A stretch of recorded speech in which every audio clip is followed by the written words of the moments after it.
저출산 고령화에 따라 인구절벽 위기감이 나날이 커지고 있습니다. 해법 모색을 위해 머리를 맞댄 대한민국 인구포럼 현장을 전해드리고 우리 교회의 시선은 어떤지도 짚어봅니다. 시대의 흐름과 함께 노동법도 변화를 거듭하고 있지만 여전히 법의 보호를 받지 못하는 이들이 있습니다. 다가오는 노동절, 노동법의 사각지대를 조명해봅니다. 범죄 피해자들의 아픔은 가해자 처벌만으로 끝나지 않습니다. 피해자들의 아픔을 진정으로 위하는 방법은 무엇일지 오늘도 CPBC 긴급진단 이어갑니다.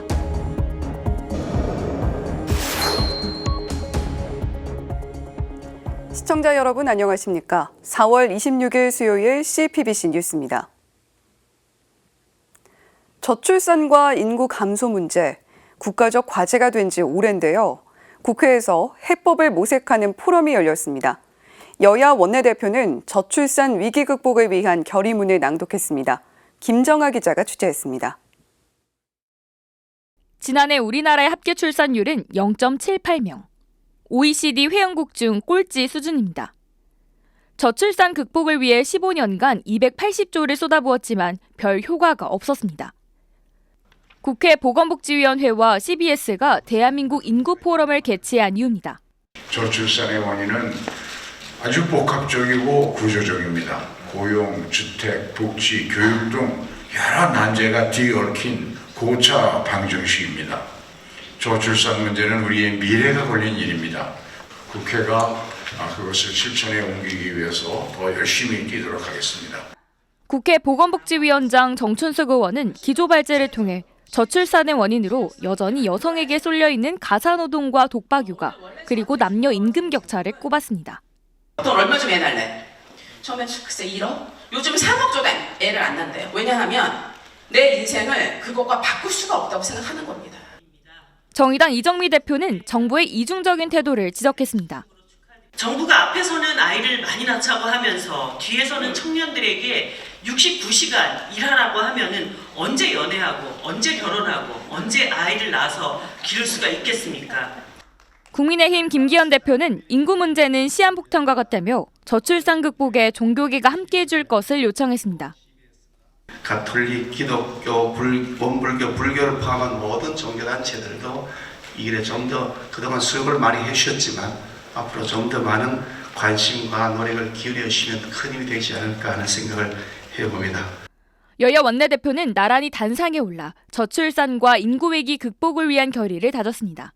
대한민국의 인구 위기 극복을 위해 대한민국 국회가 인구 위기 극복 원년선언 결의안을 추진하는 데 함께합니다. 오늘 포럼엔 여야 의원들과 정부 관계자를 비롯해 가톨릭 평화방송 사장 조정래 신부와 원음방송 이관도 사장 등 종교계 인사들도 참석해 저출산과 인구 문제 해결을 위해 머리를 맞댔습니다. CPBC 김정호입니다. 앞서 전해드린 것처럼 오늘 포럼에선 초저출산 극복을 위한 실질적인 대안들이 제시가 됐습니다. 현장에 다녀온 김정아 기자와 함께 더 자세한 이야기 나눠보겠습니다. 김정아 기자 어서 오세요. 네, 안녕하세요.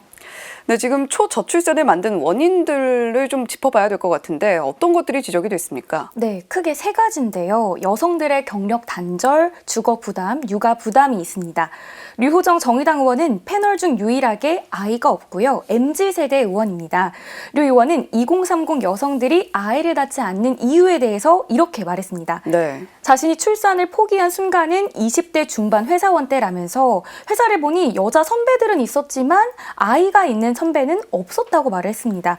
그러면서 자신도 아이를 낳으면 여기에 없겠다는 생각이 들어서 포기했다고 말했습니다. 또 국회 보건복지위원장인 정춘숙 의원도 비슷한 이야기를 했는데요. 2030 여성들이 뽑은 저출산 이유 1위는 여성의 경력 단절이라는 조사 결과를 언급을 하면서 일을 하다가 다시 일터로 돌아오지 못할까 봐 애를 낳지 못한다고 지적했습니다. 결국 여성의 노동권이 보장돼야 한다는 점을 강조한 겁니다. 반면 2030 남성들이 뽑은 저출산 이유 1위는 집값 비용이었습니다. 네. 주거 문제가 해결이 돼야 그 다음 스텝인 출산과 육아를 고려할 수 있다는 것으로 보입니다. 네, 그렇다면 오늘 포럼에 참석한 MZ세대 의원들이 제시한 해법들도 궁금해지는데 어떤 해법들이 나왔습니까? 네, 류호정 정의당 의원은 윤석열 정부의 저출산 정책에 대해서 성평등은 없고 경력 단절만 있다며 여성들의 성차별 문제를 다루지 않으면 그 다음은 없을 것이라고 지적했습니다. 또 정부를 향해서 노동시간이 69시간으로 늘어나면 아이를 못 키운다며 연차도 못 쓰는 현실을 꼬집었습니다. 또 21대 국회 임기 중에 임신과 출산을 모두 경험한 기본소득당 용해인 의원은요, 임신 중에 일하는 건 너무 즐거웠지만 출산을 하고 육아를 하는 건 너무 힘들었다고 고백을 했습니다. 네. 용 의원은 아이가 어린이집에서 열이 난다고 연락을 받았을 때 바로 달려갈 수 없었던 점을 경험을 밝히면서 일과 가정이 양립될 수 있는 사회 분위기가 조성이 돼야 된다고 강조했습니다.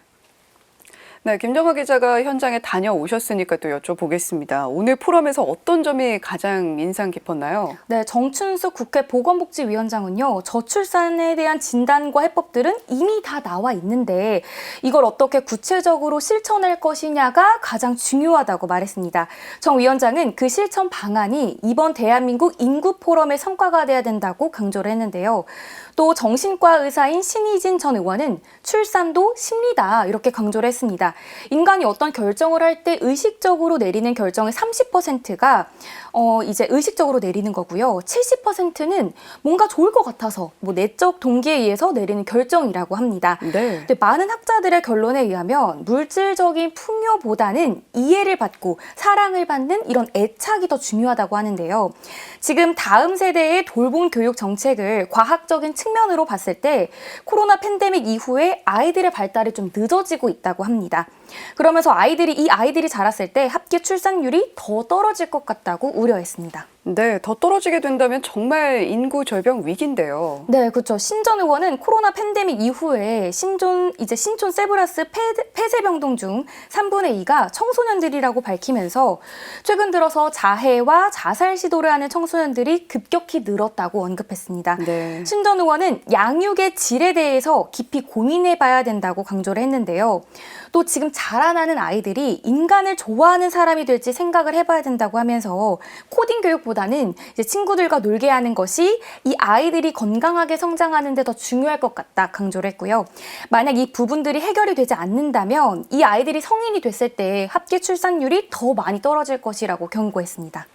네, 오늘 정말 고생 많았고요. 여기까지 보겠습니다. 김정화 기자 수고했습니다. 네, 감사합니다. 5인 미만 영세 사업장은 노동권의 사각지대로 꼽힙니다. 제대로 된 노동법의 보호를 받지 못하고 있기 때문인데요. 5월 1일 노동절을 맞아 5인 미만 사업장에서 일하는 노동자들의 열악한 노동인권 문제를 김현정 기자가 살폈습니다.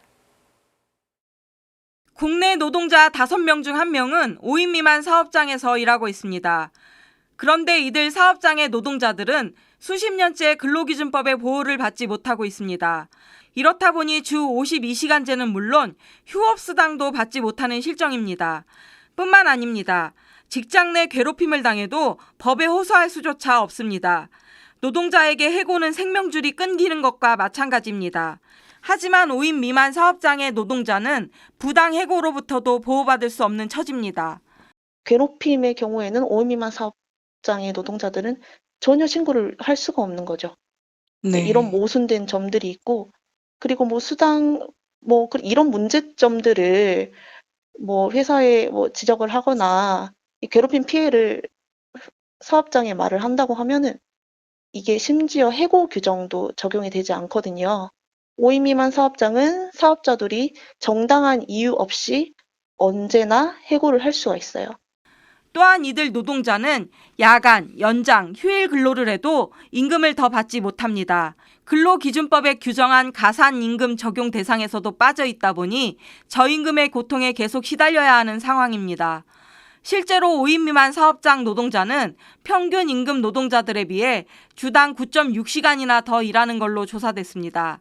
하지만 한 달에 보통 손에 쥐는 월급은 167만 8천 원, 300인 이상 사업장 노동자들이 받는 임금의 39%에 불과합니다. 유급 연차 휴가가 주어지지 않다 보니 일과 생활의 균형을 기대할 수도 없습니다.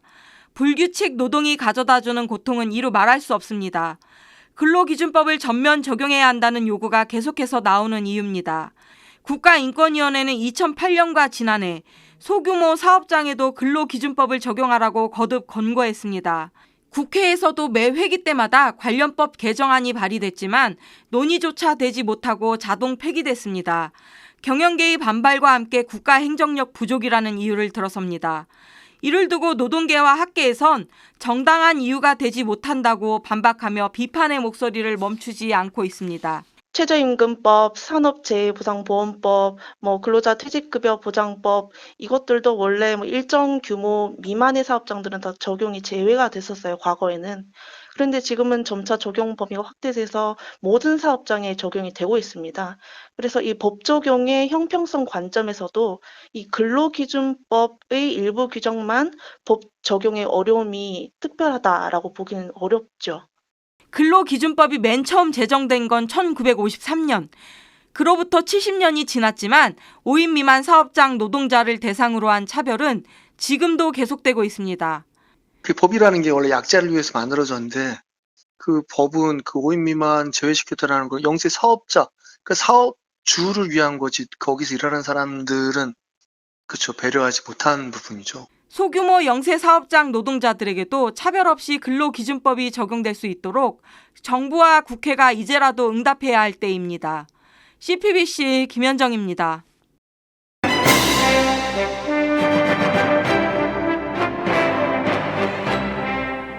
가톨릭교회는 사형제 폐지 운동과 함께 범죄 피해자 가족 지원에도 힘쓰고 있는데요. 정부가 사형제 옹호보다는 남아있는 가족의 치유와 회복을 위해 더 적극적으로 나서야 한다는 지적이 나옵니다. 윤재선 기자가 보도합니다. 범죄 피해자 보호 지원 제도를 안내하는 동영상입니다. 범죄 피해자나 그 가족은 언제든지 범죄 피해자 보호 지원을 신청하실 수 있습니다. 이는 범죄 피해 구조를 시민의 기본권 중 하나로 규정한 헌법 30조에 따른 겁니다. 범죄 피해자들을 위한 지원은 범죄자들의 벌금에서 일부 떼어낸 기금으로 마련합니다. 올해 범죄 피해자 보호 기금 예산은 1,133억여 원. 이 가운데 기금 운영비 등을 제외한 주요 사업비에서 범죄 피해자와 가족에게 지급되는 직접 지원비는 283억여 원으로 전체 기금의 25%밖에 되지 않습니다. 근데 벌금에 있어서 아주 작은 부분만 범죄자 피해 구조에 지금 사용되고 있습니다. 그래서 어떤 피해 구조와 관련되어 있는 부분에 있어서도 그 재원에 대한 국고 지원의 부분을 갖다가 좀 현실화해야 할 필요가 있을 것 같고요. 사형제 유지를 주장하는 법무부는 응보의 역할을 내세워 범죄 피해자에 대한 공감을 강조합니다. 실제로 하루하루를 고통 속에 살아가는 피해 유가족들이 적지 않습니다. 정부가 사형제 옹호에만 매달릴 게 아니라 피해자 가족의 울분에 공감한다면 이들의 치유와 회복은 물론 실질적인 범죄 예방에 적극 나서야 한다는 지적이 나옵니다. 국가는 흉악범들을 죽일 생각만 할 것이 아니라 병들어가고 있는 사회, 특별히 특권층들은 처벌받지 않는 이 불평등과 그들의 오만, 그들만의 카르텔 해체해서 이 불평등과 양극화, 차별과 편견을 깨야 할 것입니다. 서울대교구 사회교정사무위원회는 사형제 폐지 운동과 함께 피해자 가족을 위한 경제적 심리적 지원은 물론 정기 모임 등을 통해 치유를 돕고 있습니다.